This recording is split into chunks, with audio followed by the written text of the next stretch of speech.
isn't it also true that like people can be hacked and like I've heard the term like SIM swapping or some shit. Like Yeah. I don't know what Hacking any of happens a that. lot. I don't know what any of that means. So I was wondering if you could I explain can that. detail SIM swapping first. SIM swapping is basically someone gets your phone number and they know who you are and they'll identify a target. So say we use Max Lord as an example.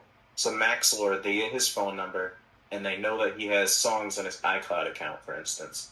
What they will do is they will get information on him, whether it be a social security number or whatever, which is incredibly dangerous for people to have.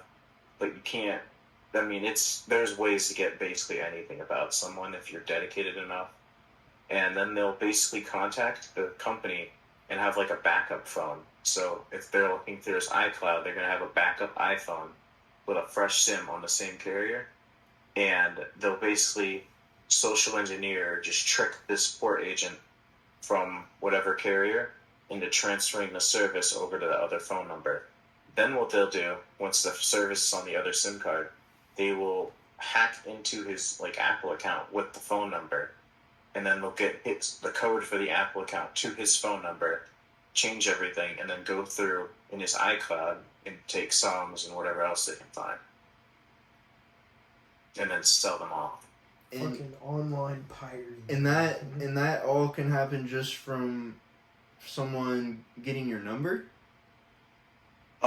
Not just your phone number. I mean, they have to identify you as a target, and like I said, they'd have to get like personal identifiers such as your social security number, which in of itself you'd at least have to pay money for. I don't know how really much about how you're supposed to get people's personal information, but I do know that you do need personal identifiers to get into like someone's carrier account and get their service switched. Because I had to switch I think it was my phone broke, and I had to switch my service to another SIM, and I had to give them like personal information. Shit. That shit is just like crazy. It is a process. Like, these motherfuckers be dedicated, bro. I mean, a lot of it is malicious, though. I don't think many of the people who are actually SIM swapping really listen to the music. They've just kind of been in the business of SIM swapping with other people. And with how lucrative the Juice WRLD community is, I mean, you saw the group buy I showed you for $15,000. Yeah. There's money to be made. There most definitely is. Yeah, man, I believe it. And with crypto, there's less and less threat of like the IRS or anything trying to take a chunk of your money or audit you or anything. Because, I mean, you can just keep it all in crypto and they don't have to report to anyone. So you could just have $300K in your crypto account and just cash out like a couple thousand here and there, like buy whatever you need at the time. Yeah.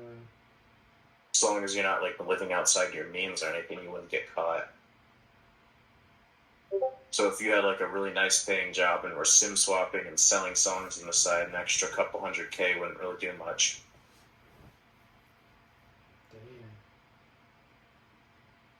Damn.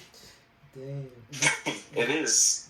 It's kind of like not making me like fucking. It said it's kind of making me like really think about that shit. You know what I mean? Cause like, bro. I mean, there's a lot of like cybersecurity stuff you have to worry about if you're famous in general. I mean, I can think of SIM swapping. I don't know if that's necessarily what happened, but I think it was in the early 2010s.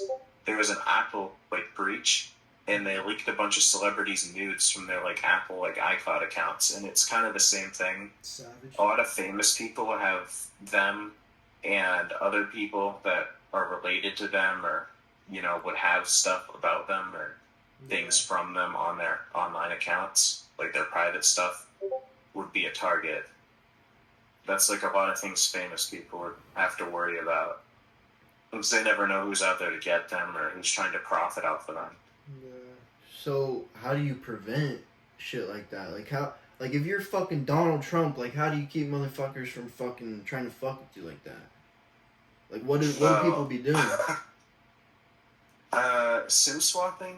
I mean, the best thing you can do is just try not to keep like really private information online, like anywhere. And if you do, I mean, I'm pretty sure since he's like a president or whatever, he'd have like extra stuff with Apple. So I mean, there is gonna be personal stuff on there. He probably has like extra security and stuff, and Apple has brought out more security measures. And with the iPhone 14 in specific, they got rid of the actual physical SIM card, which could make it a lot harder for people to be able to SIM swap, which I think is a good move that they made. It won't be like impossible, but it is harder if you have one of the newer devices. So like the 14 series, for instance. So is there not any like cybersecurity that like let's say like you're a normie, you know what I mean, and you're trying to just protect yourself type shit. Don't be a target, I guess. I mean, there's Well, not too much you can do. Well, there's nothing you can do. What about like me and Kyron? Like as we get bigger on YouTube, like How could we protect our channels and our information? cause I be seeing like rappers' YouTube channels be getting hacked and shit, and it's like they're literally like how is a label not preventing that shit from happening type shit? Like is there just nothing you can do? The label doesn't like. I guess they don't like own the people. They don't own like them like under the label, so they're not like signed or like affiliated with the label. They're just affiliated with Juice WRLD, which is the problem. So the label can't like try to pull any corporate stunts to protect them because they aren't affiliated with the label. They don't work for the label. They're not on that payroll or yada yada.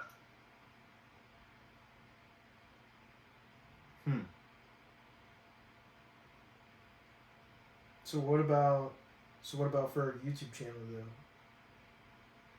How would you protect it? Do you know at all how you would?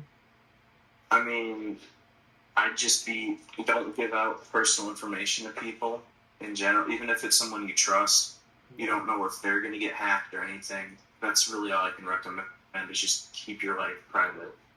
So as like a YouTuber who's like vlogging, that's going to be a bit harder. But as long as you aren't like being outrageous and like making enemies, you should be safe. So like all the VPNs and shit, like those don't work? Those do, but if you're not doing anything you shouldn't, you wouldn't really need a VPN in the first place. Yeah. The only way I could see like a normal person using a VPN and like actually getting something out of it is if like they're trying to watch a show on like Netflix and it's not available in their country. That's like the only way I could see like a VPN being useful for the average person. Yeah. Or if like a website's blocked on their Wi-Fi for whatever reason. Got you. It's like, bro, it'd be crazy, you know what I mean? It's just fucking they get a hold of my hub tabs, you feel me? I'm like, bro, that should be yeah. tough. Gotta get two-step on that account, man. Shit, man.